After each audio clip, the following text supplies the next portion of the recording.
Lamine, Clédo Lamine yo.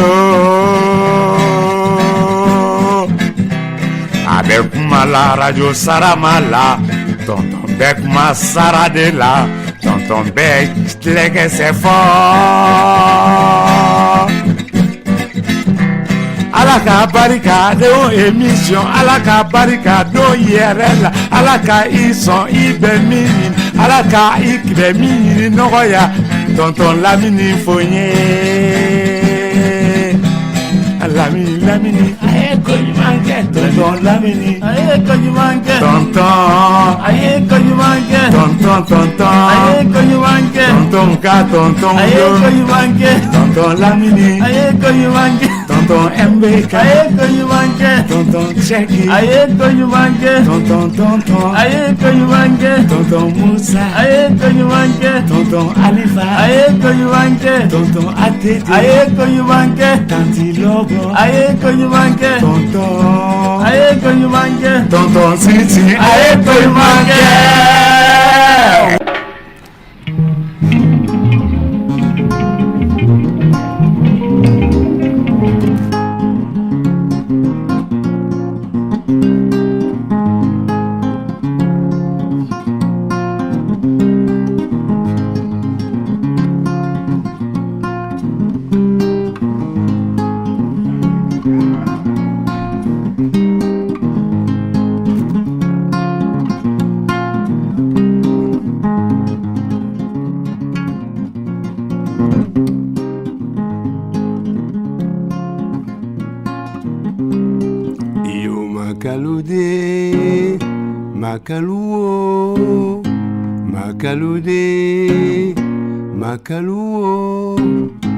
Makalude Yarabi Makalude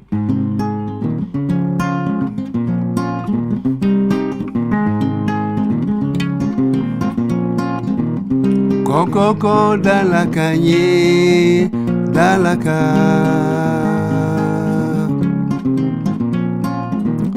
Koko dalaka wato kanu nyomfe makalude Koko mbolo wato jaule ko makalude bawi Tata bambo la jaule Makalunyama la jaule Finiti kuyate la jaule Wane kuyate la jaule Pakuyate la jaule Makalunyama la jaule Koko dalaka wato furu nyomfe makalude Koko mbolo bila wato jaule fe makalude jaule Makalude jaule Makalude jaule Makalude, Makaluo, yo Makalude, Makaluo.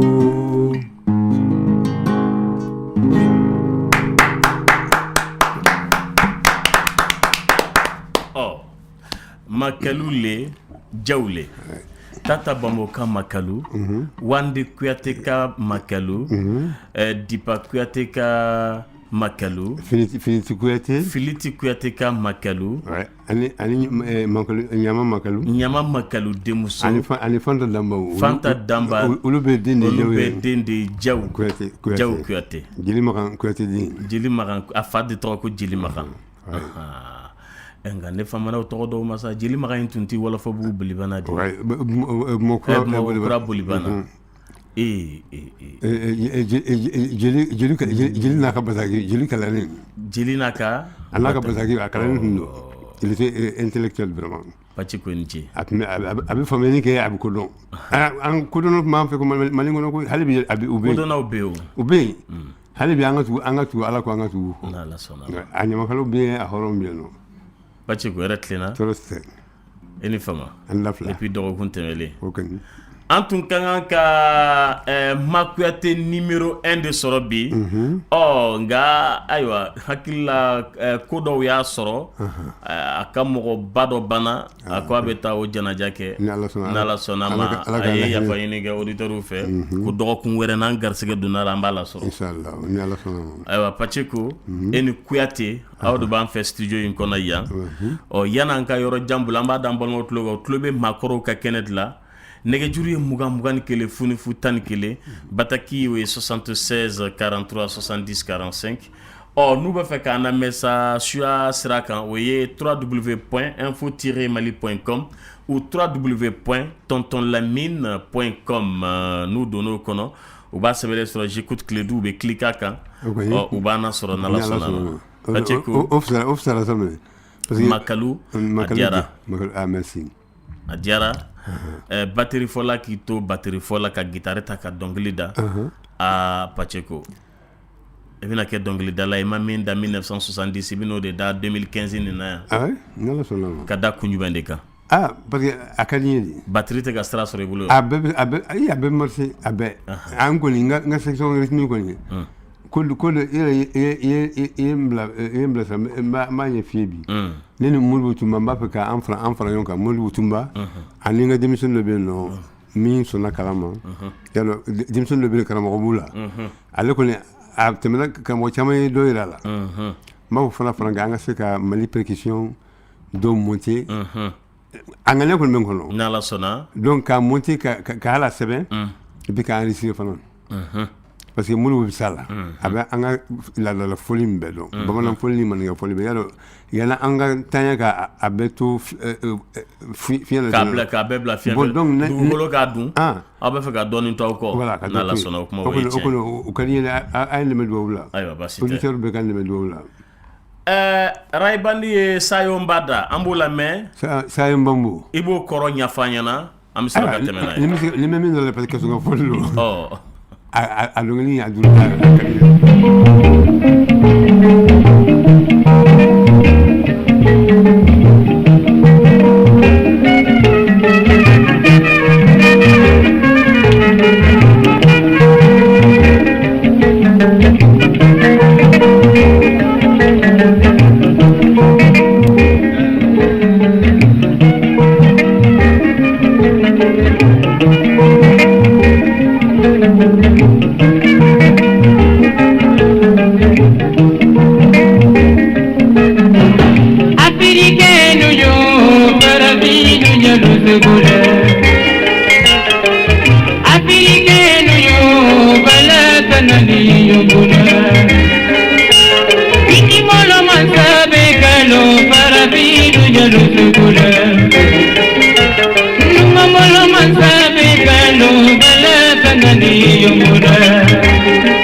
ye dubalalu ye Pacheco i ti dɔnkili in kɔrɔ dɔn dɛ non nin dɔnkili kɔrɔ kɔni kaso ka dɔnkili nka a kɔni dɔnkili man mais kaso ka dɔnkili dalen bɛ bamanankan na mais a fɔ a ma nɔgɔ dɛ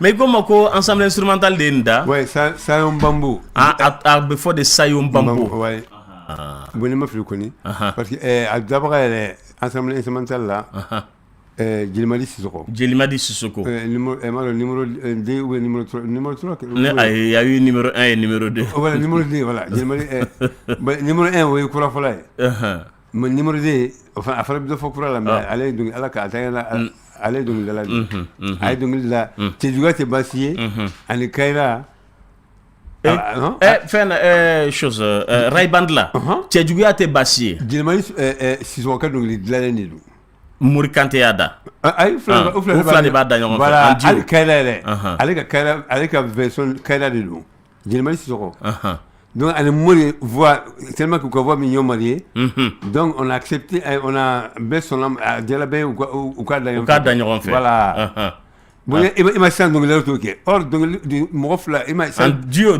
mais dɔnkilidala b'o kɛ cogo di dɔnkilidala bɛɛ kelen de don u bɛɛ kelen de don voilà non mais toi tu es seul comment tu vas il be Dieu que tu dis aw ka fɛn da wagati la Rayband tu pouvais le faire puisque c'était un ensemble un ensemble bon mais sisan bɛɛ kelen de bɛ dɔnkili la donc fanga bɛrɛ tɛ sisan dɔnkili la fanga bɛ kala cogo di lamina an ka fɔ koyi fanga ta mais a bɛɛ dɛsɛra vraiment a bɛɛ dɛsɛra o i bɛɛ dɛsɛra kelen na tagali ni miiri bati la i bɛ dɛsɛ sira la dɛ bon fɛn ma mɔ a bɛɛ y'i yɛrɛ kɛ ko mɔna ko n bɛ se dɔnkili la ni min ye san kelen san fila kɛ mɔgɔ jolenba dɔ kɛrɛfɛ dɔrɔn o bɛ se k'i den kɛrɛfɛ ten ko non k'ale yɛrɛ bɛ ye ŋara ye ka tɛmɛ min y'ale dege kan Lamine o fɛn tɛ koyi mais o don dɛ e ma a bɛɛ dɛsɛlen don wa en tout cas vraiment an ka tiɲɛ fɔ ɲɔgɔn ye Mali art ka di mais n'an b'a an y'an bolo di ɲɔgɔn ma k'a kɛ de a kɔni o de kɔni denmisɛnnin ni mɔgɔkɔrɔba ka gɛrɛ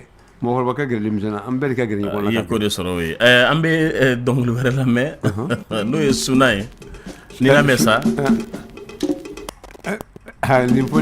Suna an ye nin lamɛn dɔgɔkun jan tɛmɛlen nin ye Segukaw ta ye. u ka mɔgɔw kun bala. ayi a fɔra o ɲɛfɔli kɛra a don kama émission bannen de mɔgɔ caman y'an wele k'a kɔrɔ f'a ɲɛna Suna de don sunɔgɔ.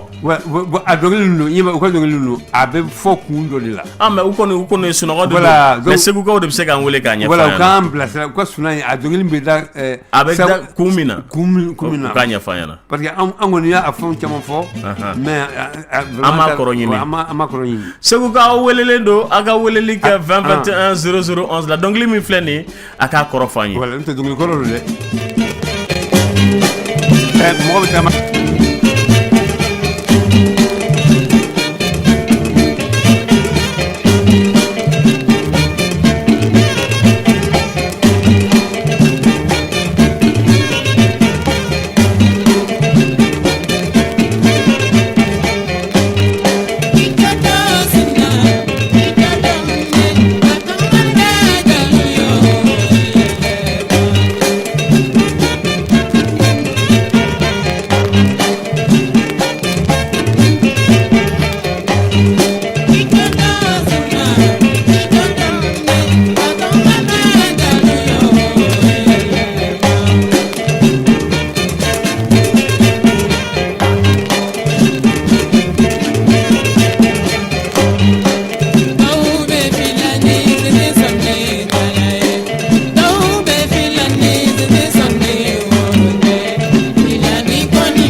Le 20 0011. Et oui, on attend les amis de Ségou pour nous expliquer un peu. Femme Koroko Suna. Tout à fait, Lamine.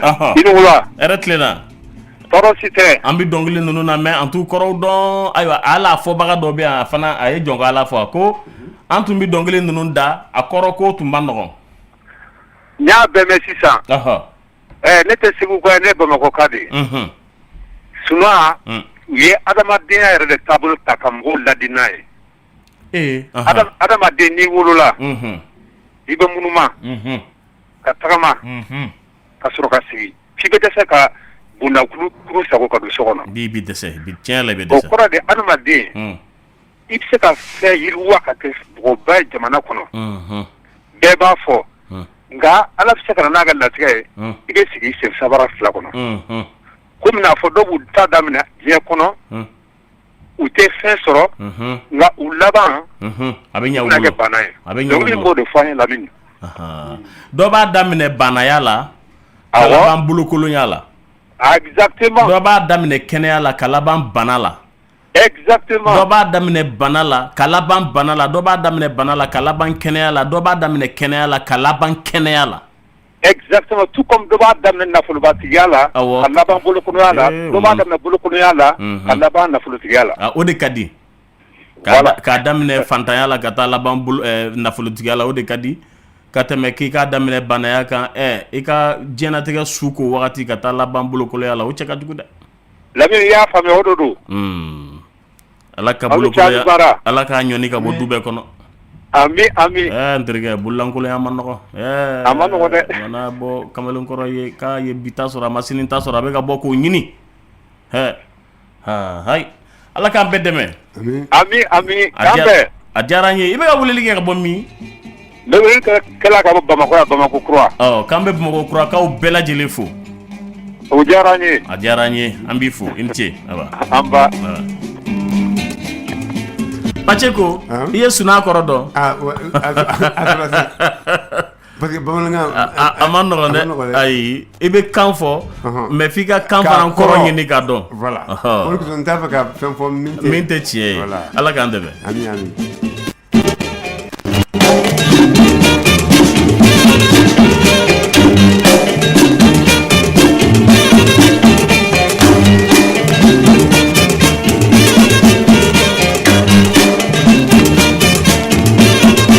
An ka Pacheko aw ta tun ye professionnel-ya yɛrɛ da ye mais n bɛn'o yɔrɔnin f'i ɲɛna.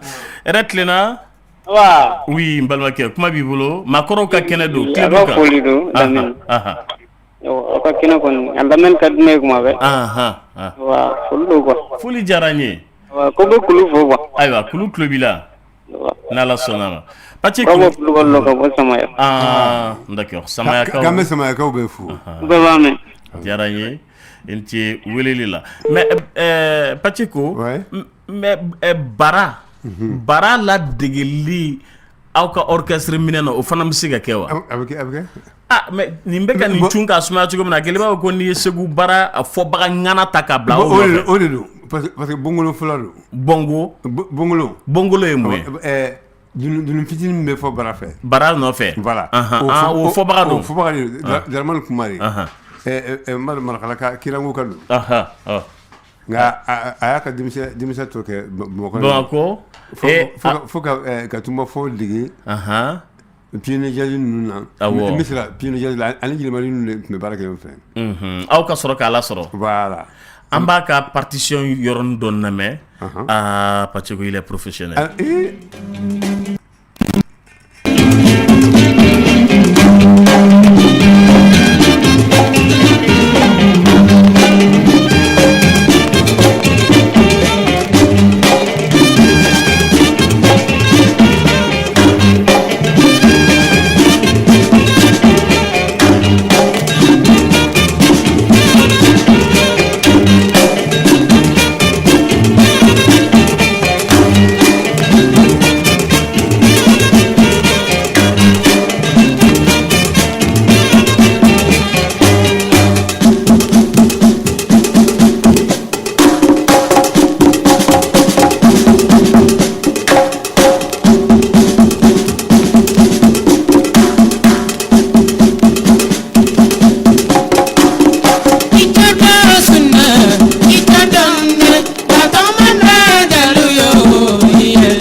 Pacheco ite bamanankan mɛn sa n'o tɛ nin yɔrɔnin a tun ka d'an ye an ka nin kɔrɔ. I m'a ye Lamine dɛ. Ne yɛrɛ min sigilen filɛ sisan nɔ. N yɛrɛ étonné don. Parce que nin ye an mɔgɔ fila de ka ɲi sisan nɔ. An mɔgɔ fila bɛɛ dɔrɔn. An mɔgɔ fila. E de bɛ batterie la. Batterie la. C'est Close ni Kessler. O ye e de. O ye ne de. Ne de sɔn dɔ mɛn sisan ne tun ma deli k'o mɛn. E tun ma d'a la k'a fɔ ko e bɛ se ka nin kɛ wa. Ayi. Non Lamine i bɛ nin copie kɛ ka di yan.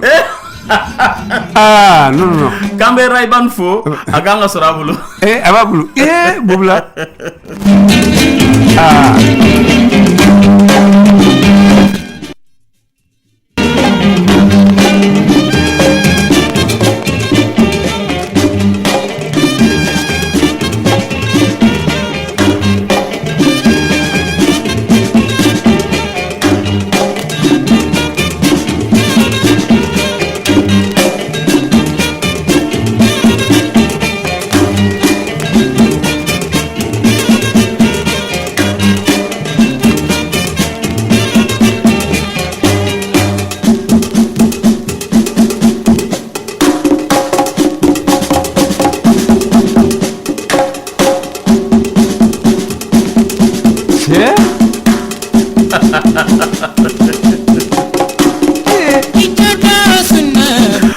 Ayiwa Pacheco ye nin fɔli kɛ mais a ma d'a la k'ale yɛrɛ don. Non. Yɛrɛ tilenna. Non Lamine bitɛn kɔni. Tɔɔrɔ si tɛ. A kɛra tantɛgɛ ma ye. Yan tantɛgɛ ma bi. An tulo b'i la oui. Ko ka foli kɛ Pacheco ye. A bɛ di. A diyara ye. Ko o ka fɔli kun ka di minɛ. Mais ale yɛrɛ ye fɔli kɛ hali sisan a bɛ k'a yɛrɛ ɲininka ko yala ale yɛrɛ de ye nin fɔ wa. A barila la tiɲɛ yɛrɛ la. I bɛ ko de kɛ wagati dɔ la i tɛ bɔ a kalama. Ɲɛ t'a kɔnɔ n'i seginna k'i ka baarakɛ nɔ lajɛ ko nin ye ne de nɔ ye. I b'a ɲɛ dɔn o fɛ. Ko an ka foli b'a ko Ala k'u m'an kɔrɔ. Ami. K'an samakaw bɛɛ lajɛlen fo i ni ce weleli la Pacheco. Mɔgɔ bɛ ko dɔ kɛ wagati dɔ la i t'a dɔn ko jinɛ b'a la fo n'a mɛnna n'i sigira k'a lajɛ k'i ka baarakɛ nɔ lajɛ mɔgɔw b'i tanu a la e yɛrɛ ma n'a ye i b'a fɔ ko ayi ko nin tɛ nɔ ye k'e tɛ se ka nin kɛ o de y'i sɔrɔ n'o tɛ aw fila ka mankan cayara o yɔrɔ la i b'a fɔ ko mɔgɔ 4 mɔgɔ 5 ka baara. Non mais vraiment Lamine i b'a coupé ka di yan. Yɛrɛ tilenna. Non fo ka segin a kan de. Ayiwa n'Ala sɔnna ayi tɛ se tuguni. Non i tɛ se. Allo. Rayban. Kabako Lamine. Bonne arrivée. Lamine international. Pacheco ko. Ka a ye baara min kɛ nin yɔrɔnin na sisan i kɔni y'a yɔrɔ mɛn yɔrɔ. N y'a mɛn kosɛbɛ. Nin ye dara mankan de. Ayiwa a fɔbaga tɛ nin ka fɔ. Ale dara de ye nin. Mais ale ko k'a bɛ se k'a kɛ tuguni e dalen b'a la k'a bɛ se k'a kɛ. Kɔrɔ nana hali n'a y'a kɛ dɔ b'a jɛ. Bɛrɛ tɛ san 70. N t'a jɛ dɛ. D'accord. Lamine. A bɛna kɛ cɛ ka kuma ye Getredi ko cɛ ko k'a bɛ segin batterie yɔrɔ kan. A tɛ se. Yɔrɔ a tɛ se dɛ. Ray Earth. Getredi. Rar Earth. Oui. A ka gɛlɛn a ma nɔgɔn. N'Ala sɔnna. Lamine min fɔ. A diyara n ye. K'i wale ɲuman dɔn. N'Ala sɔnna. N ye nin f'i ye surɔ. N bɛ segin a kan. Hadamaden. Ala ye fɛn 2 da a t'o di fu dɛ. Barika ani arijana. Ko fɔ ka segin o nɔfɛ. Barika tɛ sɔrɔ fo ba ka baara kɛ. N'a ye baara kɛ de barikaden bɛ sɔrɔ o kɔnɔ. K'i fo. A diyara n ye. Hali n'a ma f'i k'i ye barikaden ye a kɛ wale kɔni bɛ kan ka kɛ. Ala k'an bɛɛ sɔrɔ a kɔnɔ. Lamine Bubula ye tiɲɛ a bɛ tiɲɛ de fɔ koyi. Walahi n bɛ tiɲɛ fɔ de la. Ala k'i dɛmɛ. Ami. Ala k'i dɛmɛ. Mɔgɔ dɔw bɛ na a bɛ tɛmɛ hali samara t'an bolo k'a di yan o t'o bolo. Ni Ala ye fɛn dɔw kɛ mɔgɔ i bɛ Ala barika da. Lamine ni Ala in ka ɲi kojugu. Ala ka ɲi. N'a ye min kɛ. Mɔgɔ si ma taa lahara. N'a ye fɛn dɔw kɛ dugukolo kan wajibi i bɛ sɔn. I bɛ sɔn. Walahi. I b'i da la i bɛ sɔn. Président 44 Amérique la célibataire kelen b'a la a ma muso furu. Awɔ. James Buchanan. Muso tun t'a fɛ. Abada. A ma se ka muso furu. bina nani na kabara la ka dama muso furu a tɔgɔ ko James Buchanan a bangera le 3 octobre 1919 a sara le 9 janvier 2013 a ka président 2013 nkɔrɔ kosɛbɛ de 1919 à 2013 kosɛbɛ a fatura le 9 janvier 2013 ka mandat est 4 mars 1850 et 4 mars 1861 il est le 15e président des États-Unis. Ah mais oui, je suis sur ça. Kojugu. Do ba. Oh. Ta do o ko no sarao. Mais hari président célibataire we. Abdelaziz Bouteflika Algérie président Moussa Bolo. Amadriga Fourouké. No harna ya ke mo sito don célibataire de Kondo. Wallahi. Aïe, donc tu es célibataire au lit, elle est de Moussofrou. À Bandra le 2 mars 1937. Depuis le 27 avril 1999 avec président Yala.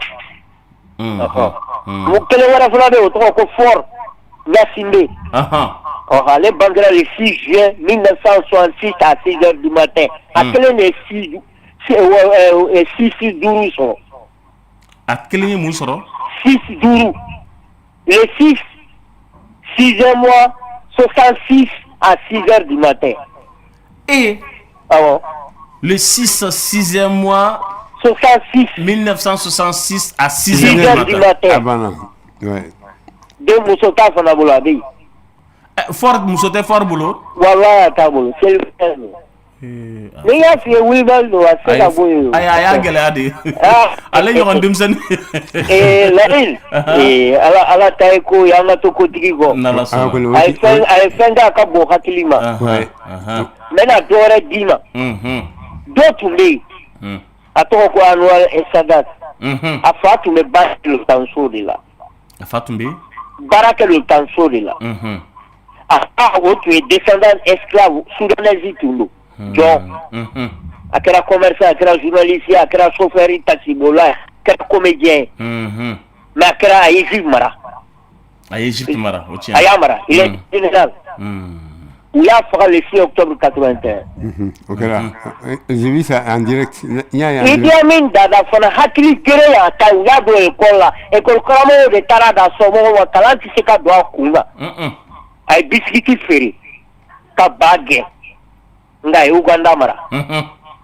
A Demsenama, kato kilo fena 20 ans na wa so a kilo be kemela.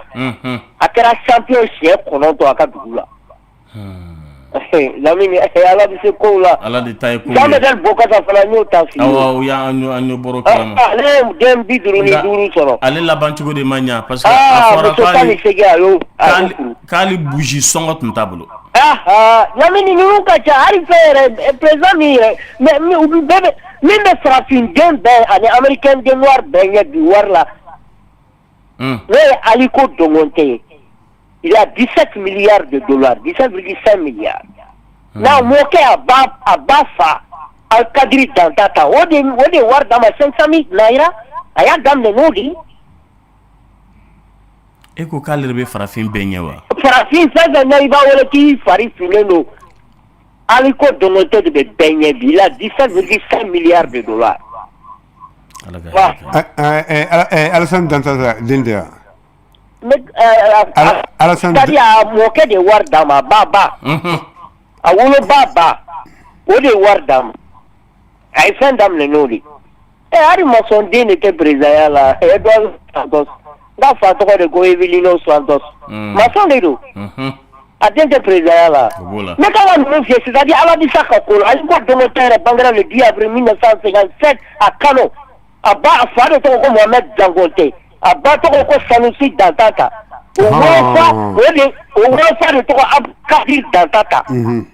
O de 500,000 naira da ma bébé 1,560,620 CFA. Aya dam le nori. Non, il est soir là. La mini ala bi se ko la ko. Wallahi. Ni ma so ma o ikungo de ala ya ake. Du ko enkanya. Jone bi se ka baoma foni yere ka dien wara glansa ke. Katia ka kulundla na fa ko den fala sigi Nigeria kuna. Gulop Jonathan la fa ko de Ebeli. kulun dilanna de descendant de u tun bɛ bateau de dilan min bɛ boli ji kan mais pour ka yirila Ala de bɛ se kow la n'i tora mɔgɔw ko fu de don Lamini Ala k'i ka mandiya k'u la n bɛ se ka nin 100 f'i ye a 100 wallahi n b'i bila komi jama ka ca téléphone na i b'i nɔnɔ feerela fɔ an ye a tulo b'a la k'an ka foli b'a ye kosɛbɛ Lamini Ala k'i yɛrɛmɛ ka kɛ ni bɔ kun kɛra nin ye a ye mako ɲɛ n'Ala sɔnna ma i kana de ta ka taa komi funu mɔgɔw t'i kɔdɔn tun man kan a cɛ ka jugu Ala k'i mɛn ka kɛ amina yarabi ko n bɛ n terikɛ Paceko fo Mamadu Butiki Rayban i b'a dɔn i b'a histoire dɔn n filɛ ka kuma Mamadu Butiki dɔ fɔ an ye la a faamuna dɔ fɔ an ye Mamadu Butiki n t'a dɔn k'a fɔ mun y'a mɛn mɔgɔw da k'a tun bɛ diinɛ de mais Mori Kante b'a da n'a ye nin da wari tun pisi tun bɛ fɔ a wari la wa i ta dɔn bula a tun bɛ bitigi pisi bɛ fa de wari la nin y'i ta ye Bawola a diyara n ye k'i hakili jigi kojugu bula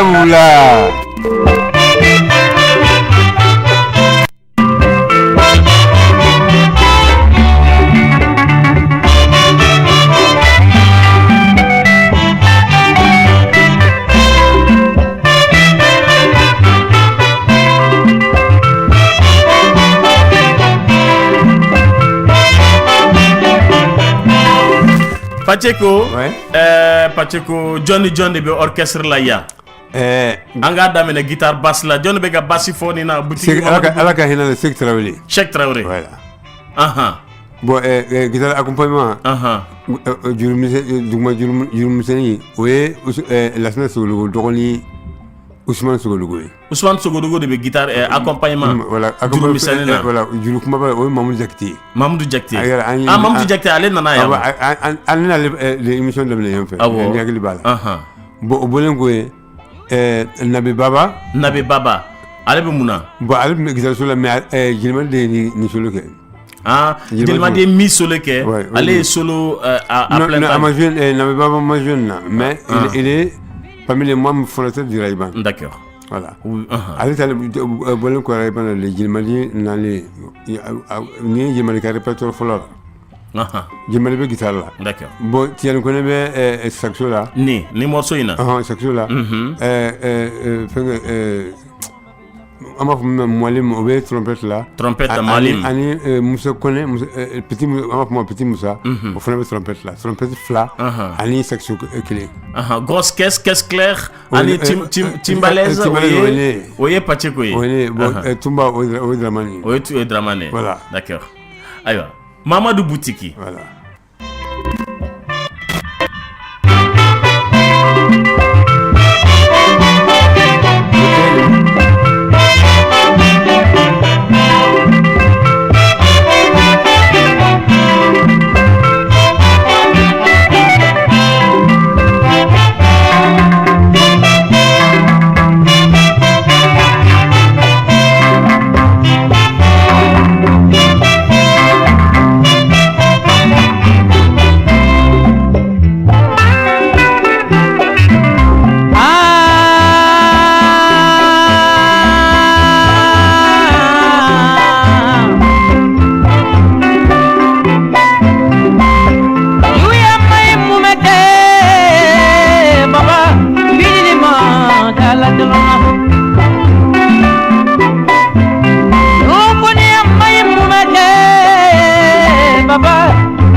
Muhammadu Muhammad nunu kenen bi wulila Ya Rasul Muhammadu ya ibubu Muhammadu bi wulila Muhammad to ko yara mo min la la polite salibadi bilima kanta malikanya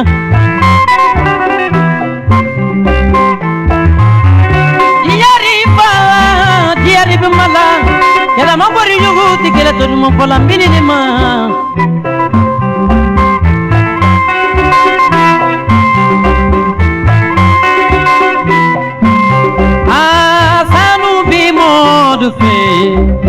Wotena kunandia soro na polo babi modufe Wotena kunandia soro Yenuma babi modufe Wotena kunandia soro Watiri numa bi modufe Wotena kunandia soro Dunyuma babi modufe Wotena kunandia soro Mosudu mabe modufe Otena kunandia so Ikodi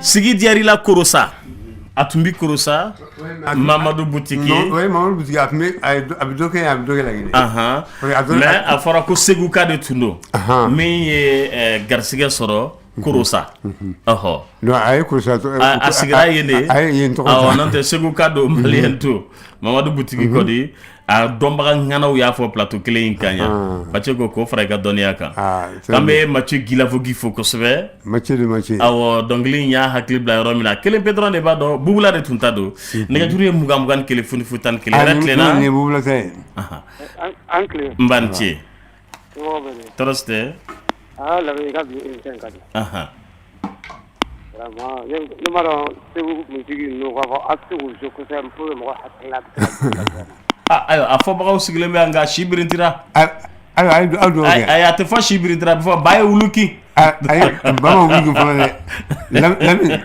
toni mbana doni be ay ko doni bula sa bidonga ni koroma nuni ay bari no franchement na to je ka program ko hakla ji aka ko fere ayo ndala sona obinake obinake ndala sona ala ka je ta ka di amin so ni ga imisa na me ka ye ko sa ni yo le masaki so ka cha ni kalo je masaki so amano adjaranye ala clear la amin inche welelila antumika Mamadou Boutiki la me nga pati go mbetanie orchestre national ala autumbi ñoron don angal mo kay orchestre awake Mamadou Kouyaté aye dongli do da non si komotigi ne ma korodon wala e ba korodon ayi entaba e fanate non si komotigi korodon ko wale ko aya na garsiga do na do mbaw la ngoni bala non si komotigi wala tay aywa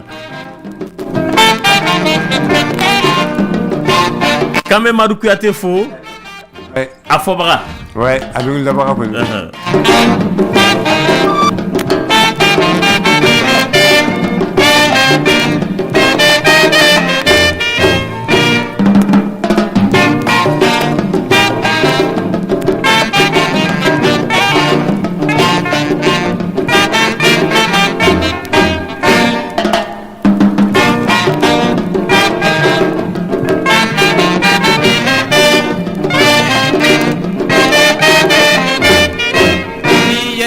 Les femmes disent non, c'est comme on dit qui bora.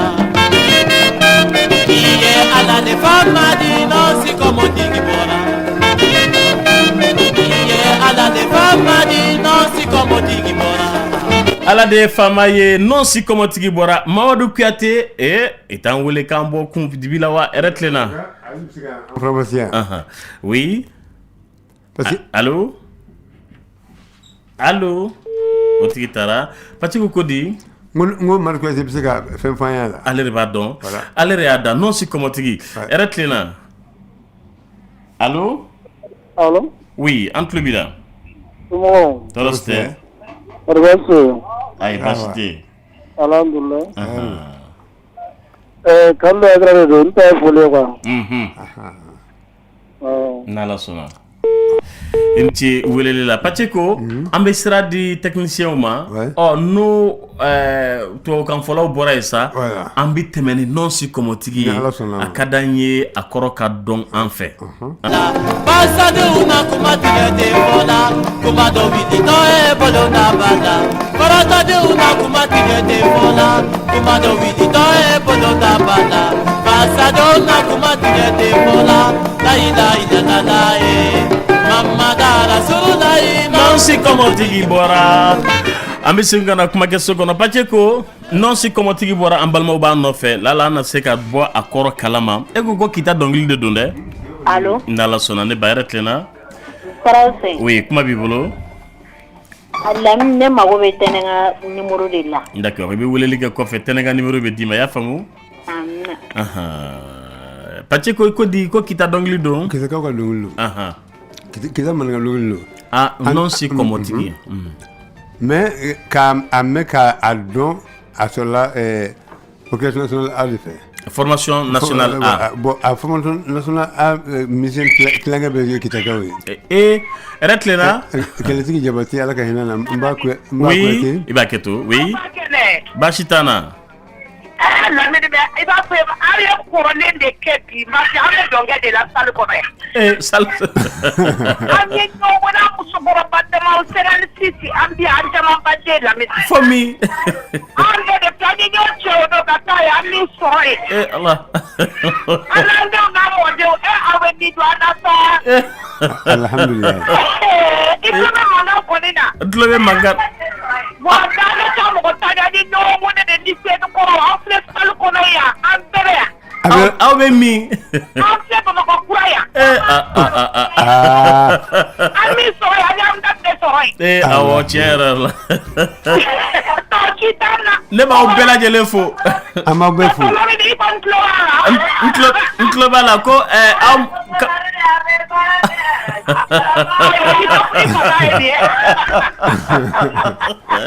no ni nala soda. Aywa, ambe dongli kala ay donge. Ouais, d'accord.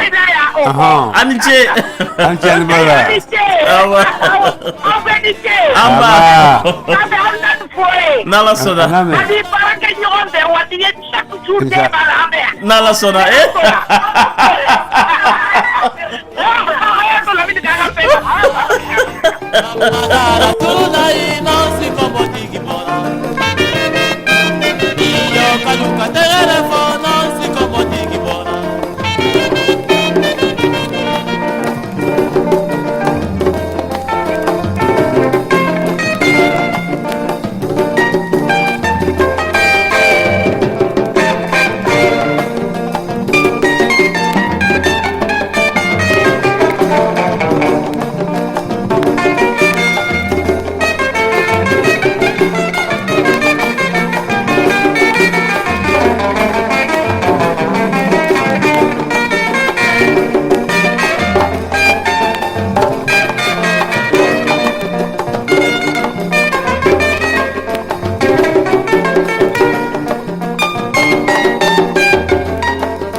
si komo tigi bora kama balaga ufo ube don tan flala bamako kura voilà ko don fe ko ne ngam sorba ufo ko u don fande awa ku ga nyana fimbo voilà u ne nyana fimbo awa ku ga nyana no la me iba ku ku awa ke ratlina awa sumo troste kuma bibulo ila mba Salatullah sibi oui la tula bi tugodi basma fu alhamdulillah hakilla do bi fe bon tay fuli vraiment am ko mona ga usoro quoi fuli jara nyambi focus we abarkada jaraje ala ka bolo ma ka bara amina inte welilla ani ka bara ɲɔgɔn tɔw n'ala sɔnna ma oui ala ka wula kana ami inte welilla non si komotigi de tun ye nin ye kan bɛ Madu Kuyate fo kosɛbɛ i t'a sɔrɔ a ma sira sɔrɔ ka don kan hakili b'a la an ye Mamadu Butigi fana lamɛn Mali cɛbalenw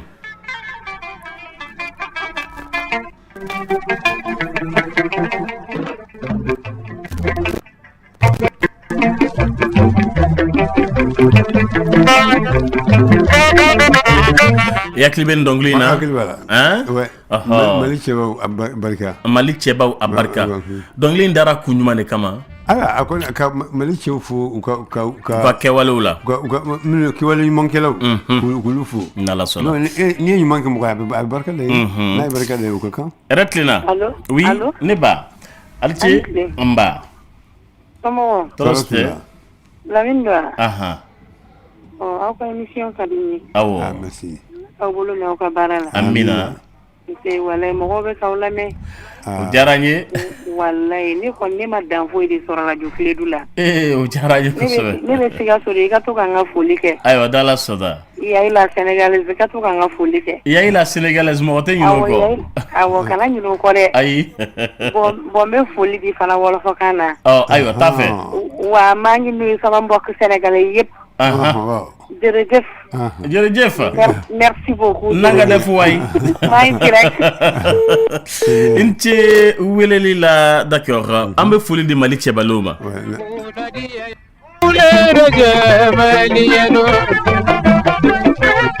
wali miri da mene goma miri baduyama wali yera mina mene goma mi baduyama male male jabadu barika male male jabadu barika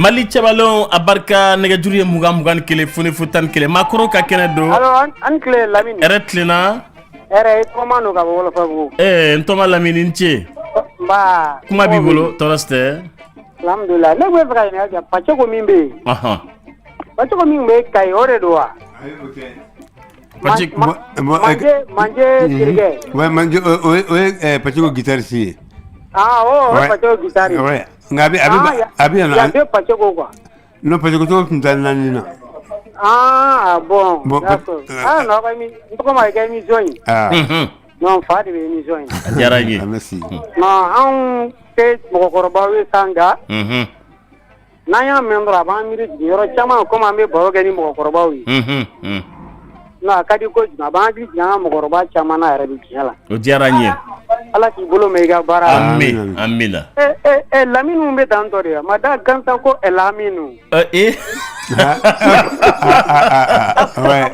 fɔra cɛ kelen pe dɔrɔn ma diɲɛ kɔnɔ n'o y'an kuntigi vraiment ala k'i bolo mɛn a la vraiment merci bien merci bien Madame Diallo ni mɔgɔkɛ don k'an b'a fo k'an b'i fo kosɛbɛ aw Diallo aw Diallo wa Paceko sena wuleni formation B an tɛ dɔn nama la fɔlɔ n'i bɛ dɔ dɔ la i k'a fɔ an ye Adès de y'a da Adès k'an ka foli b'a ye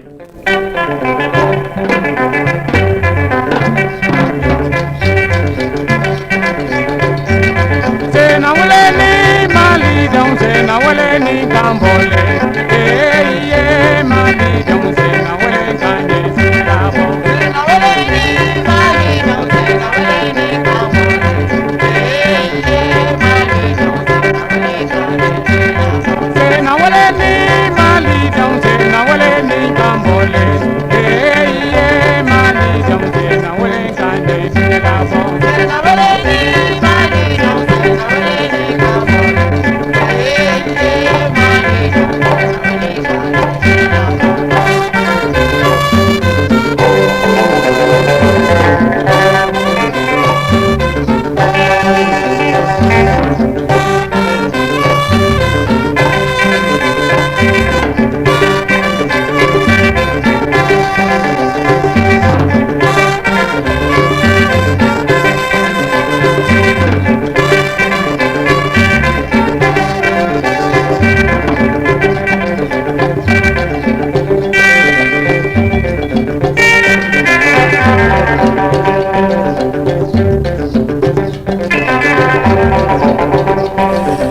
Pacheco ni sena wuleni ni te bila dongli formation B ka dongli don parce que formation A tumbe formation B tumbe formation A agneau de la mesa non si komotigi bora Madou Kouyaté lui formation B voyez Adez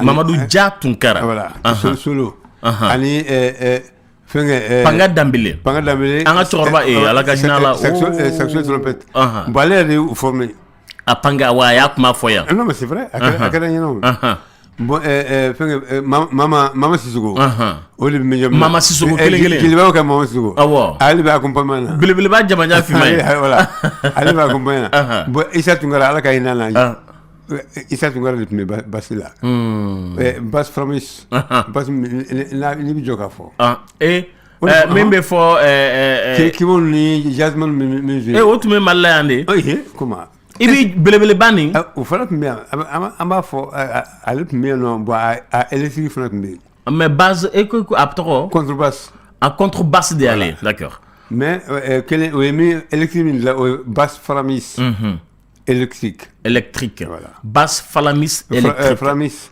électrique d'accord bon isa tun kala au fort anga sena wuleni nkoro do so fol lolo sinawuleni koni sinawuleni moi mais bon blen trama wa bien ay sinawuleni ntana cloche fitini bi et mankani oui des clochettes là follow donc la ngana cheblen don nous wol tumba siru Sénégal donc na ya voilà théâtre mo fran tumba siru Sénégal donc ni pa korota be mangani awode sena wuleni wa anegla mai ma kalbas lama ou bien ou tissim femme da sordi Flabu tissé kakai kablek selun ka kono d'accord arrête-le allô oui abela ka bajalo de ka sabali de bajalo Pacheco de nodo nete ka ngam na Pacheco na ma dabla meta warna sidama atlobila que ça veut dire ka brada na mbe do la do paka bravo non c'est la codi mais ima wor ko sa halibi abi formula chama de fi de la guerre là c'est clair on dit le yellow fi de la guerre là et chama doy siga si to là Bayo Diallo buffet de la raibane mogo ka diski pochette dobe wali nyuma lombalia album na muso dobe donna fenge chapeau ka chapeau bleu mbay ba kuna akumbirlen ay pantalon ou ka pantalon jersey la main de bala ka klaka au ka tête de négri samara bay korete allô allô kala ni allô buffet de la guerre no mor 5 alata Salif Keita Mori Kanté Masla Kanté ala nakra akara baray mais fo be glisser asore glisser de be fo be fi be fasi boy kara gangata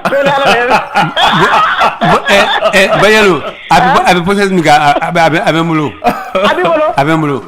ko ka to ni ma kala may me mais bajalo ye donc la sa de ni musoni mbe pochette ni kan ni mbe dona abana dedu kabakodo ngo sac samedi to do la min nedu sac samedi bajalo pochette me bo sidi ma ngona dora kaddu fi de la gar la kaddu nge rexi kono nana obuta pose ka godron tika dron awana ne dira ngodo ko me do nge voilà bravo voilà lamini afa pa jogo kaka ka do na ko nesde wurde be ndi be Allah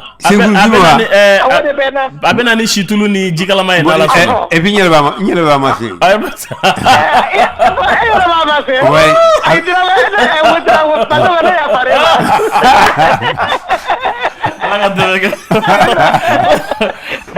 Bajalo non non Bajalo jangan dogli dog yalla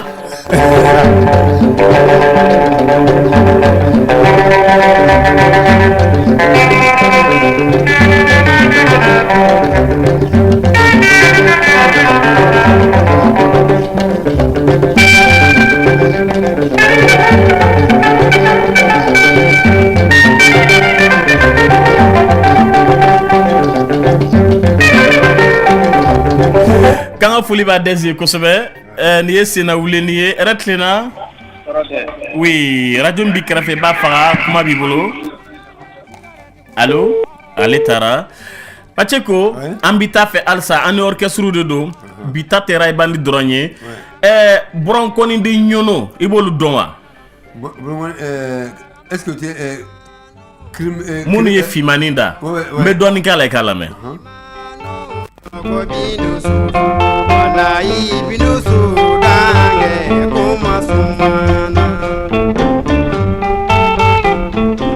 Voici la composition de l'orchestre Les Burankɔni de Ɲono. Vous avez à la section rythmique Nuhu Famanta, Bassidi Traoré, Mamadou Tianfo et Amadou Diarra. Fimanu nyo iyae, Jemanu nyo ala. Fimanu nyo ko binu suda, wala ibinu sudange kumasumana. Au vent, vous avez Belko Drabo, saxo alto, et Bois Diabaté, chef d'orchestre à la trompette.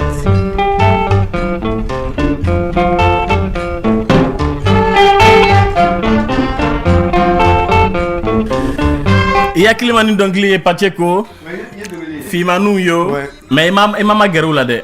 Amoko ne wuye si la malo kon ñu suma kuma la obutuka na mako folike retlina oui kuma bibolo oh ne me réagi donc moto do Rayban ka suna Rayban ka suna aka suna ne de bamane maningare mais suna e ensemble de madal fana donc ni nda quoi Solo modo majam dom de tunonga mai pamana na modo de tunonga snapi bon c'est comme kakani c'est o dom limi ni sembe dom limi tromi kaka ke ba fuko mu kaka dom limi do ko kaka don kaka voilà bon snapi na e mo majam to de do c'est comme timbalan koné ni ba sila magan mo ka fanya nani kuna tinje pamana pedo de donc do bindu medama ka po idi mo bi sama ide munuma we mo de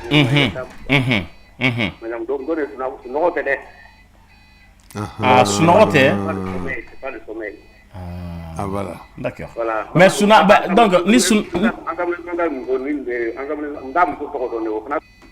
oh Pacheko ensemble instrumental donc do tulo beta kalanso am obna adala yo bagale obna kanya folika am sega famu tugo mina kala tugo halni abema bekeliga abena gunyona am franfasi chama surala makoro ga kene da be radio clear de kan retlina allô oui Raibanda ouais bonne arrivée ouais ni Raibanda tu veux jouer c'était venu on va d'abord courir dans si joga hanu tai mais ka orchestre manka medron parce que wakati la koko jantu teo il y a akli digi jango de ga kuma la jango ko kita orchestre tu mbita je kurba min kono o kur ko fe ko santan kera binte fale tellement que orchestre na no lube do min ke mo be bieta ka do to do watiene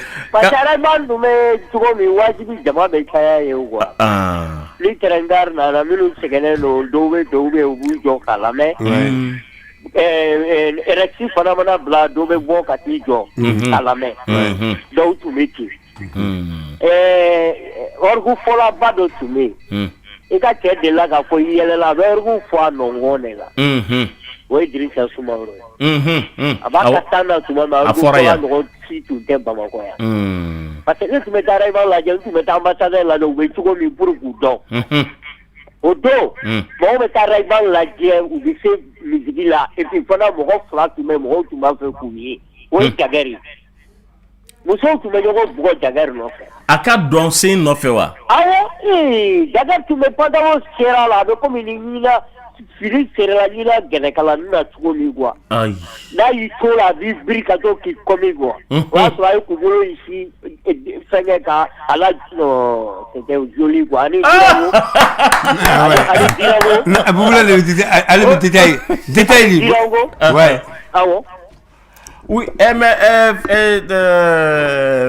Bubula ouais donc elle a jeli tun bi succès la o wagati la I ye Jagger fɔ parce que Jagger tɔgɔ bɛ fɔ tuma bɛɛ Jagger Birango tun bi dɔɔnin kɛ a Dirango awɔ Madu b'a wele Dirango da Dirango ale de tun bɛ misigi dɔn kɛ awɔ n'u y'u ka dugu kamalema ni fɛnw ka Jagger de bɛ na n'u ka misigi minnu n'u b'a fɛ ka sexy machine ninnu parce que u tun b'olu bɛɛ oui u tun bɛ James Brown ka dɔnkili caman interpréter dɔnkilidala dɔ tun bɛ u tun b'a wele ko Cameroun de tun don ko Madu a tɔgɔ yɛrɛ bɔ o de tun b'u Mickey Morris mais voilà Mickey Morris b'a fɔ James Brown a bɛ États-Unis actuellement voilà a bɛ se ka James ka morceau bɛɛ jouer o don Jelimadi tun bɛ se kosɛbɛ n'a ye guitare wayɛ minɛ I b'a fɔ ko Jelimadi tɛ u b'a lamɛn dɔrɔn wa concert wɛrɛ u b'a jouer papier tɛ yen foyi tɛ yen répétition caman bɛ kɛ ɲɛna o hali Bubula e b'a bɛɛ kalama o hali tuma bɔ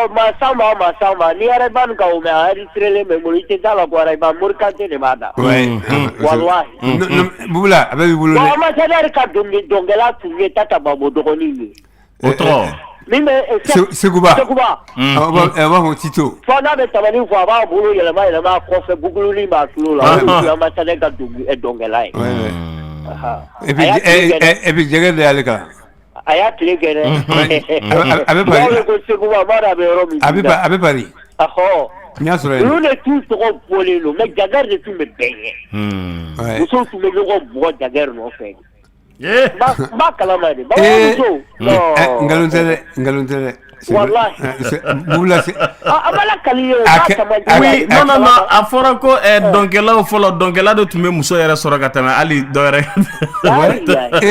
c'est vrai ni Jagger tun bɛ bɔ bifɛn kɔnɔ muso bɛ tugu a kɔ de ouais ça c'est vrai muso parce que n'a ye fini don a kɛcogo ka ɲi a bɛ se dɔn na n'a bɛ lɛn kɛ ka dɔn kɛ I b'a fɔ I bɛ Jagger min dɔn kolo t'a la wallahi a bɛ kɛ ɲɛna de o a kan ka minɛn bɛ sigi ne ɲɛna u bɛ ne sɔrɔ yen de voilà ne t'u sɔrɔ yen de u bɛ ne sɔrɔ yen minɛn bɛ sigi ne ɲɛna de malilɛ kelen ni buru 7 la o y'a sɔrɔ fɔlɔ u bɛ taa Sogonikɔ hôtel Sogonikɔ ni min bɛ yen a bɔra hôteliya la cour kɔnɔla in na u delila ka jouer o don Sɛkijan de bɛ orgue la a ye danse ka Ismaël Sogoro ta o fana bɛ n bolo yan n'i y'a lamɛn I tɛ se ka da la wallahi ne tun bɛ taa Sɛkijan fɛ yen Bagadaji o y'a sɔrɔ a bɛ morcellement de don kɛmɛ wɛrɛ insigne b'a kunkolo la mais n'i ye n jɔ a fɛn dɔn tellement a tun ka di n tun bɛ taa fɛ yen ka taa lajɛ dɔrɔn a ka so ka taa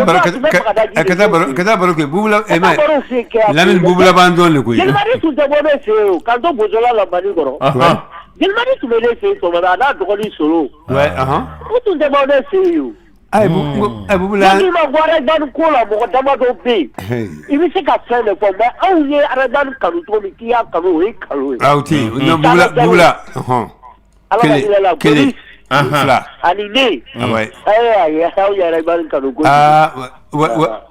Bubula Kala Jalo hali dugukolo di Araban mɔgɔw ma a tulo b'a la jɔn ye dugukolo di Kala Jalo a ye dugukolo di Araban mɔgɔw ma ani Kebe cɛ y'a fasa da o fɔ ko ne taara Kebe sɔrɔ Mori Kante y'a da o Ala ka hinɛ na Kebe cɛkɔrɔ min de da Araban ambassadeur y'a yɛrɛ wili u y'a don baloli dugukolo in na a ka gɛlɛn o de la u taara ambassadeur Côte d'Ivoire ka ambassadeur international créé ka frein bɛɛ u da ye oui parce que u tun bɛ diya min na u tun bɛ diya de u tun tɛ gɛlɛn ko bɛ dumuni kɛ Kabul fɛ yen mun sɔrɔ ye o o ye tiɲɛ dɛ ka MZ ta k'a d'u ma ka di jeliba mɔgɔw ma a ma kɛ ko fɛ o cɛkɔrɔ de ye Salifu bɔ ka na n'a ye ambassadeur la an ye Salifu ye joué ni concert n tɛ n'o fɔ ko mɔgɔw b'a na mais sinon ni soirée b'a na Salifu bilenni bɛ 2000 minɛ a bolo n tɛ n'o tɔ fɔ quoi Bubula mi dɔn maninka ye dɛ kana siramugu min dɛ Lamine a kɛra ɲɛnɛ de Bubula Marrakech fila kanu abada ayi mais kana maninka kɛ dɛ i tɛ maninka ay Lamine il me fait que Bubula Bubula bɛ se ka ayi oui mais Pacheco waa fila in tun bɛ kɛ Pacheco min fana fɔli ye Kayiga ye n'o tun kulela i b'a fɔ ko fɛn Mori Kante de filɛ a bɛ se ka mɔgɔw voix la dege fo k'a faga walahi n'o y'a fɔra k'i bɛ u b'a bila tuma dɔ la ko da u b'a fɔ min ma ko tarararan ni araba c'est-à-dire araba tun ye kɛsi dɔ ye quoi kalankɛlaba t'u la k'u fiw b'u la dɛ jelimati tɔgɔ sɛbɛnlen don mais n'u bɛ jouer ni min ma d'u la i tɛ se ka da la ambassadeur de bɛ jouer ni papier ni fɛnw ye Takis ninnu ni Ousmane Dia ninnu ni Saka Dama ninnu parce que olu ye kalanna kosɛbɛ ani Idrissa Soumaworo. N bɛna fɛn dɔ f'i ye e tɛ min kalama yɛrɛ fo disque ka k'i bolo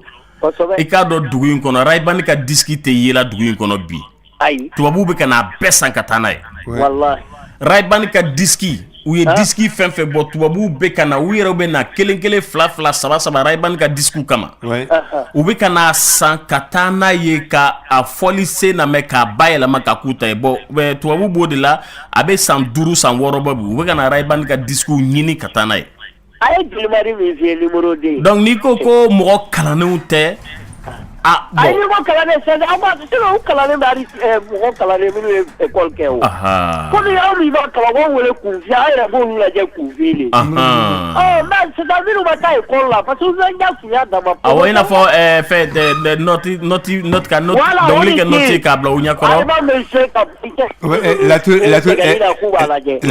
théorie musicale ouais et puis kana lajɛ Jelimadi numéro 2 a min tɔgɔ Ala ma i fa tun bɛ ensemble instrumental la a ye Demba da ale de Kayira ninnu da ale de Cɛjuguya da a bɛɛ kɛra n sen kan ale de Kayira da ka Cɛjuguya da Demba fana ka morceau min bɛ yen f'a b'a fɔ ko Demba tulo tɛ sɛbɛn sa dɛ a y'o da ensemble instrumental de la arménienne la ka tila ka ne ka folikɛlaw bɛ bolo a Bafula bɛ armée Mali a y'a ta o de la Demba y'o de yɛlɛma ka kɛ a Demba tulo tɛ sɛbɛn sa Demba et puis a y'a diɲɛ ɲin'a fɛ a kɛra ten a y'a diɲɛ ɲin'a fɛ a sɔnna ka labɔ oui attention e ko jɔn de tun ka dɔnkili don Jelimadi Sisoko a y'a da ensemble instrumental la parce que a tun b'o de la o la a b'a da de ko armée Mali ne ni na folikɛlaw bɛ bɔ Bafula bɛ yen a morceau bɛ bolo yan a dafalen donc Demba nalen de a ye morceau di Demba ma Demba taara k'a yɛlɛma ka kɛ a Demba tulo tɛ sara sa Demba mɔgɔ lɔnbalen b'i la ale de b'a fɔ ko min tɛ armée malienne dɔn n'a ye mugu ci i bɛ armée malienne kan mɛn o ye Jelimadi numéro 2 morceau diyara ye de Demba y'a yɛlɛma k'a da yɛrɛ Jelimadi Sisoko ka musique don wulibali don n ye Demba fana ye dɔnkilida n y'o f'i ye o n'Ala sɔnna oui Bubula tiɲɛ don a don a kɛra fɛngɛ Lamine b'i dilan komi jama ka ca n bɛ Demba d'i ma a diyara ye a ye min da n ye Demba fana ye o a kɛra décembre 1961 Surukulen sa ye duga ɲɛ na a kɛra palais de pavillon na o ye sport la n'Ala sɔnna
Fole tendele moya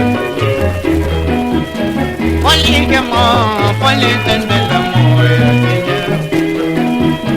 Kojoni wo Pakondo mojoni wo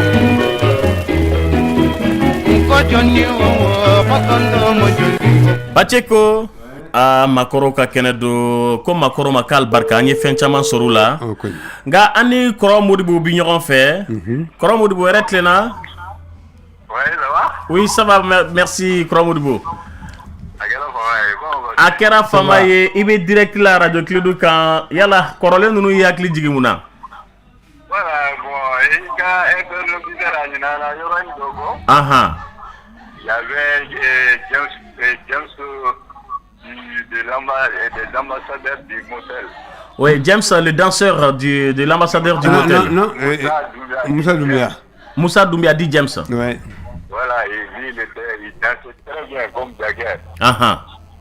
Et puis l'autre là, James de Liberté là. Liberté. Oui, qui est au Bajalan 3 là. Ouais. Il dansait très bien.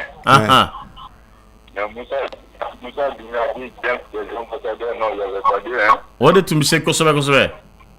Vraiment, u ka gɛlɛn tuma ka so na. Parce que le bassiste des ambassadeurs, c'est un grand frère, moi, à la personne de Issa Niaré, c'est à son âme. Lui, Salfou Beni, il passait toutes les après-midi dans mon famille.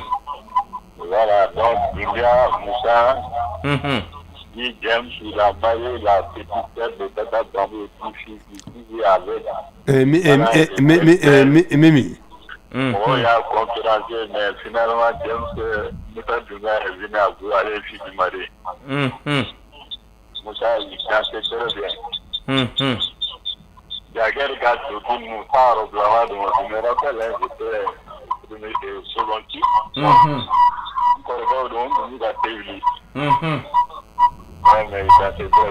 Ayo, o ɲana.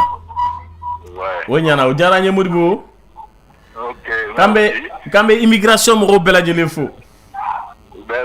I ni ce weleli la alors aba Pacheco y'a faamu k'a fɔ que halisa ayiwa an ni maakɔrɔw bɛ ɲɔgɔn fɛ. U b'a ɲɛfɔ dɛ. N'Ala sɔnna a kɛr'u ɲɛna nɛgɛjuru ye 20 ni 1 fudifu 11 yɛrɛ tilenna. Oui, ça va bien, merci. Comment b'i bolo? Ça va.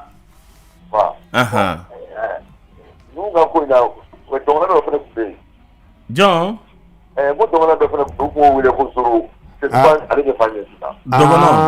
Zéro. Akili b'a la. Finman Jamajan tun don. Mais caman concert la a bɛ na. Bon, Jagger fana, il était modeste. Limite nana dɔrɔn, limite il a pisi ka dɔrɔn a bɛ pisi t'u bolo. Voilà, c'est ça. O kɔni.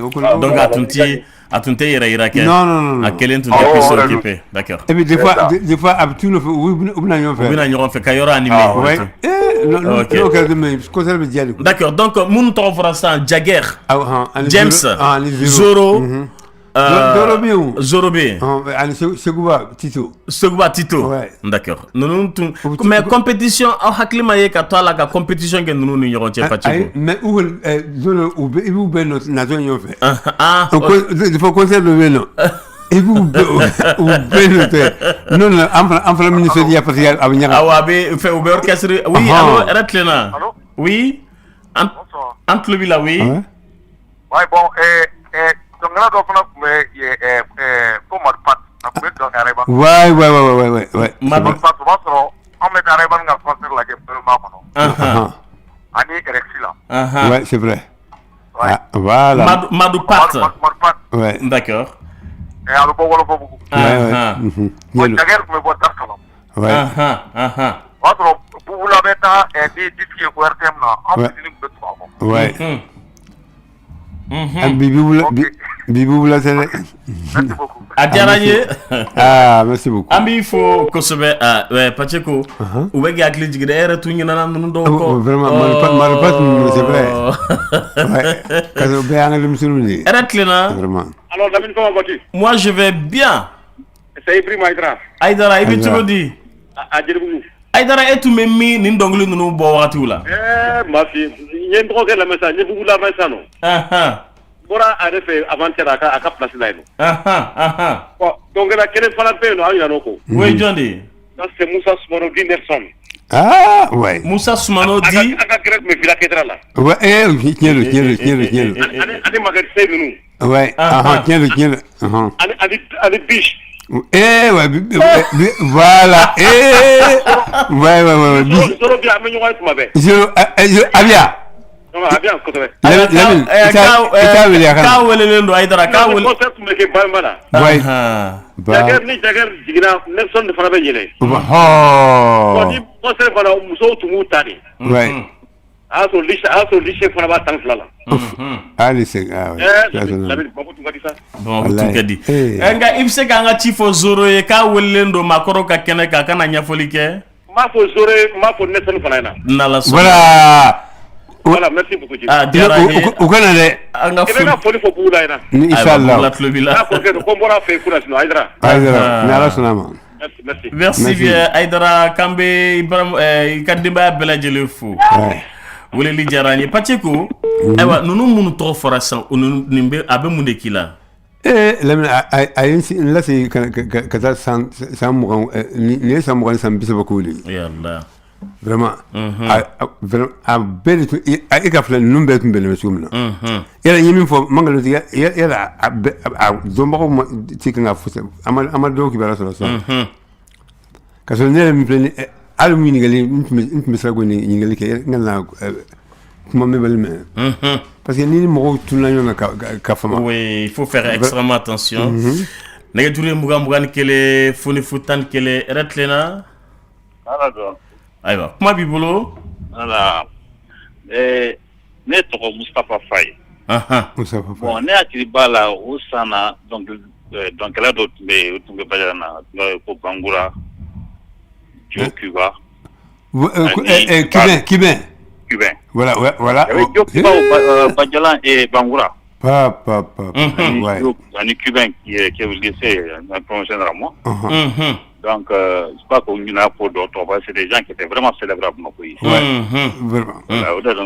C'est ma participation. Non, participation, il y en a. Parce qu'il est parmi les grands danseurs du Mali. Bangura dit cubain. Voilà. Merci d'avoir appelé. Il était polyvalent. Il était très polyvalent. Avec finesse. Non. Bravo. Non, Lamine. Pacheko, il faut pas pleurer au moins. Non, au contraire, je suis très content. Pacheko. Parce que mon bien le ministre a hakli digi, ça me c'est toujours ça. Voilà, à la fin, à la fin. Mathieu. Oui. Et hakli digira John de là. À son temps, il y avait un grand danseur. Du nom de Zegwe. Zegwe, il est actuellement domicilié à Daoudaboul. Zegwe. Oui. Ouais. C'était mon enfant. Wow. Voilà. Bravo. Zegwe et Akli Bolami, Pacheko. Non, Akli Mayal ça. J'entends de ça. D'accord. Mathieu, as-tu donc John de Nofé? Ou bien c'était les vrais danseurs des quartiers, des grains et tout? C'était un grand danseur. Il venait même à Bamako danser. Ouais, d'accord. Dans tout Kati, il était sans façon. Donc Katika de Tundu. Il était à Kati. Mais actuellement, il est avec sa famille à Daoudabou. Nala Sonama, Kanga Foulibaye.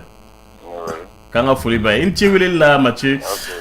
A diyara n ye an b'i fo fɛn fɛn nana ni apport nin ye a diyara n ye bolola sanu jɔn de y'a da? Bolola sanu Pacheko bolola sanu duma Salif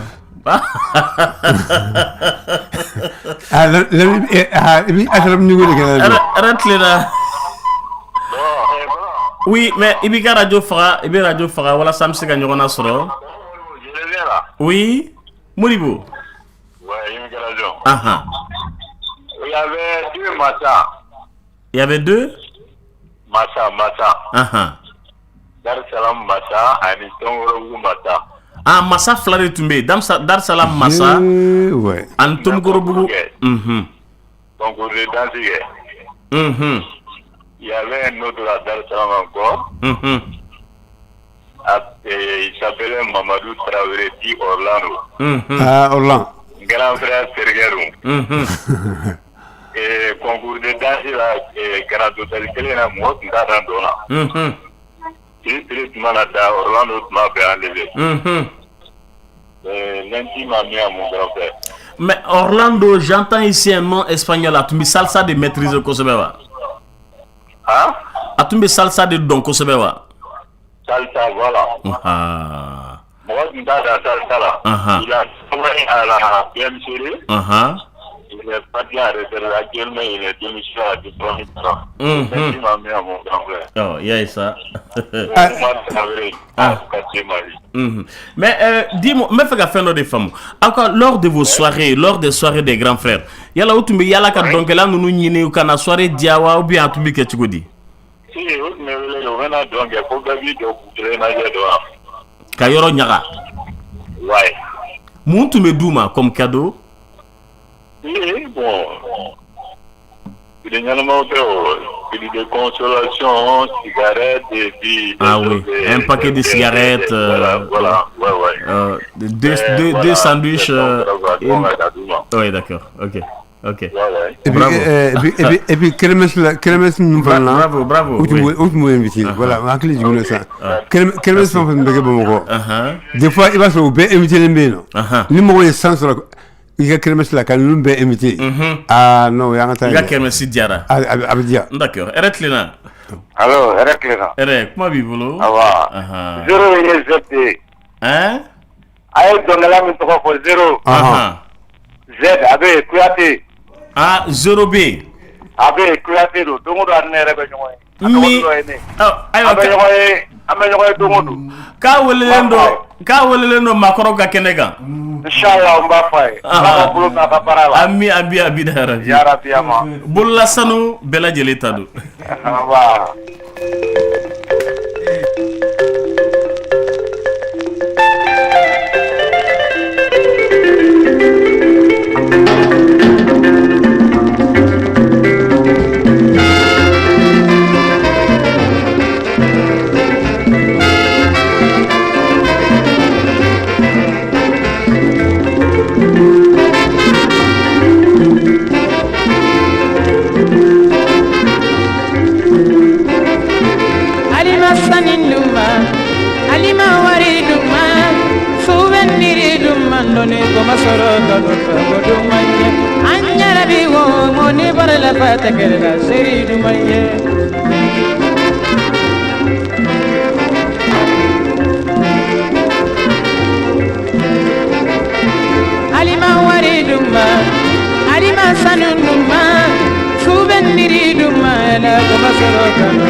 Pacheko, Kambe Maman Tandina fo. Il a mis à faire une fois.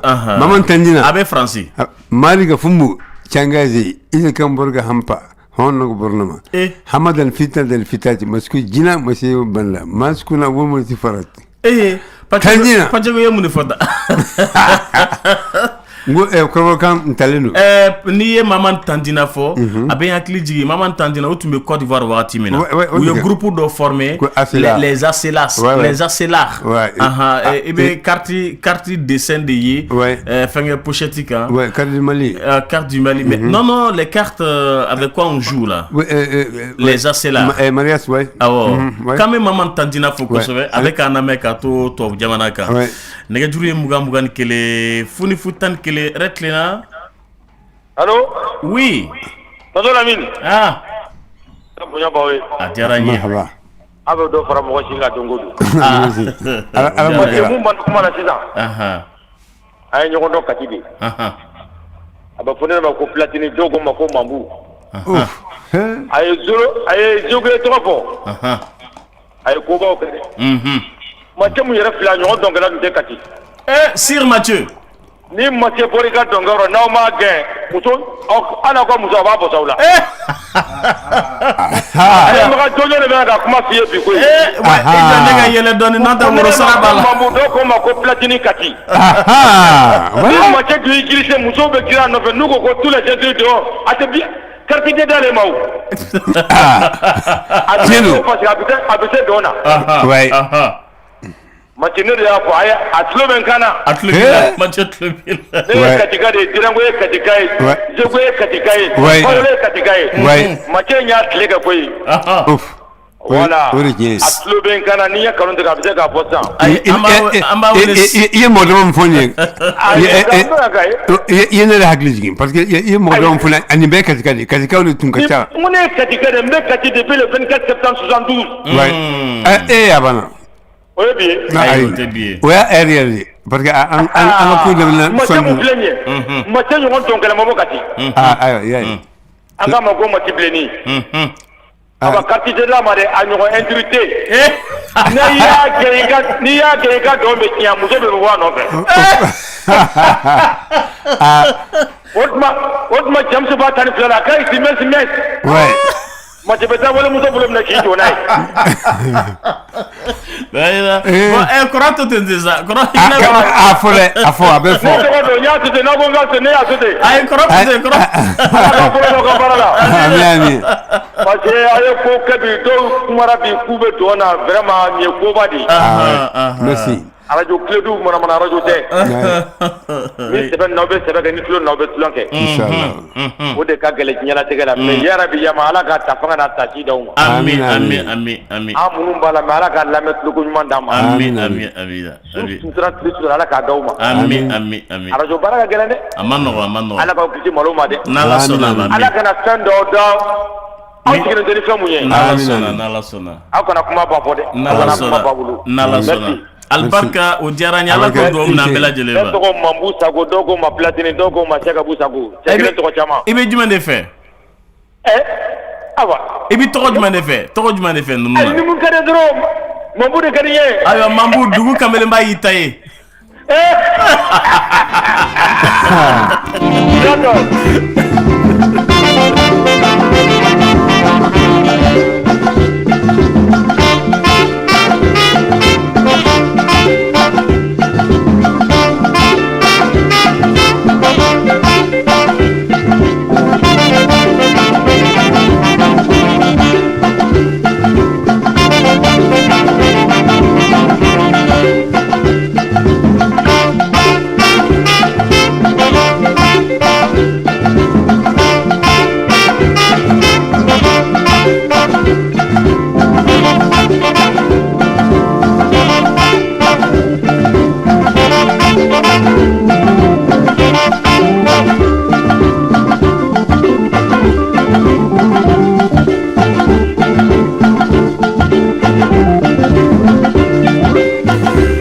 Pacheko introduction nyana yani dongli dala yara ka dongli da orchestre be ka min keni ni barka kabu ni dongli na dugu kamelemba kambe dimba wagefo avec Claude Beauté la suguba chamachela akabe kilame aletle la fin de sanga hakli tara kusobe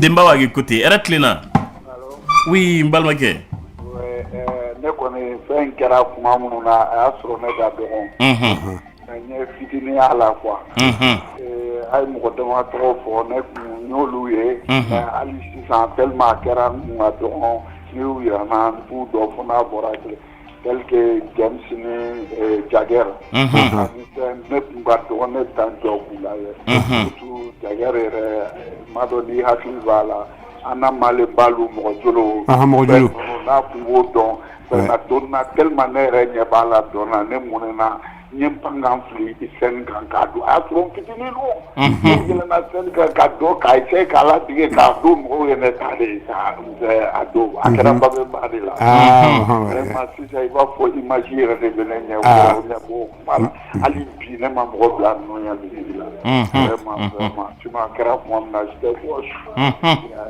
ma abeni ngen kan ko jugo a diyara ye n'ala sɔnna i ka weleli diyara ye an b'i fo kosɛbɛ. Merci beaucoup.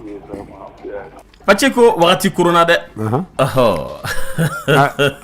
Dugu kameleba. Yɛrɛ tilenna. Alors Lamine. Oui. Je reviens encore là, c'est Ibrahima Aïdara Giribou. Aïdara. Ngo fɛngɛ Bama filɛ yɔrɔ min na tan. Il y a la famille Dante là-bas. La famille Dante. Dante. Dante, oui. An tɛgɛ de tunu no ala ka hinɛ tɔgɔ Bariba. Ba Dante. Fana tɔgɔ sɔrɔ kosɛbɛ dɔnna tibigi la surtout. Ni concert tun bɛ kɛ Bama la ni Nelson jiginna ani Jagɛr bon tibigi bɛna kan na dɔrɔn ale bɛ yɛlɛ. Non, c'était la belle époque. Ouais. Mais Aïdara. Ouais. E bɛ ka bɛɛ ta fɔ fu i yɛrɛ. Kɔrɔ Ibrahim i b'i ta fɔ dɛ. Glissade tu es fɛngɛ de glissade James Bond ka glissade.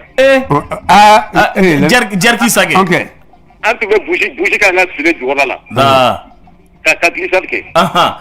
Ouais, c'est ça. Mais o tɛ Jerky ye wa? Ouais. Glissade bɛ kɛ. Funky James ka dɔnkiliw kan. Il fallait se glisser pour. D'accord. Et tu étais meilleur dans ça? Lamine. Oui, Atara. Non. Bougie. Est-ce que bougie me glisse? Lamine. On va faire une coulisse de kono. Ka bougie les ka kɛ samara kɔnɔ. Qui glissait kata. Bon, c'est vrai. Nous me donnons les samara. Ouais, mais ça c'était des samara où c'était des vrais cuirs hein. Parce que pour que bougie ka glissé, au tsaka ga managa. Non. Ça c'était du cuir. Cuir, ouais. Bon, mais en même temps fana kobayu be negeni dɔ kɛ samara bobara la. O tun bɛ fɔlɔ les mocassins. Fer à cheval. Oui. D'accord. Donc voilà, fer à cheval. A dɔ bɛ samara nuna, dɔ bɛ samara bobara la. Donc ça te permet kamelema tramba ba mais de kong. Kang. Ouais. Et ça aide aussi à lancer. N'ala sodaba. Nɛgɛjuru ye. Non, Lamine, il calme ça. Angata. Non, Lamine. Pajega angata. Non, il calme. Pajega. Lamine, il calme. Non, il calme. Arrête là. Allô. Oui. Lamine là. Non, bien, festival de Woodstock. Non, croquette, Aïdara Vomi, voilà. Bah, il y a une personne qui fait le tour. Mais il y a Jagger qu'on côtoie. Et concert tout Manaya Sio. Muso Vela Jagger Tare Katana. Jagger. Ou ka flemme, mais il faut Ruba la Maraba ou les Tuko orchestre. Allez, Yabara. Yabara. Atumore ko baru ka kusa bara rube ko juruba Yabara wala Yabara to ko le Yabara ko le ba ila sita na ye abulo bagi ba bolo ouais ta yo ke ka ibli ouais ka to ka wuli doli ka même ma jeli ka jagari yere dongala jogo yela wala no attaque ni funga no ade ba ke ni file ti ali be wa to ka pati bai ba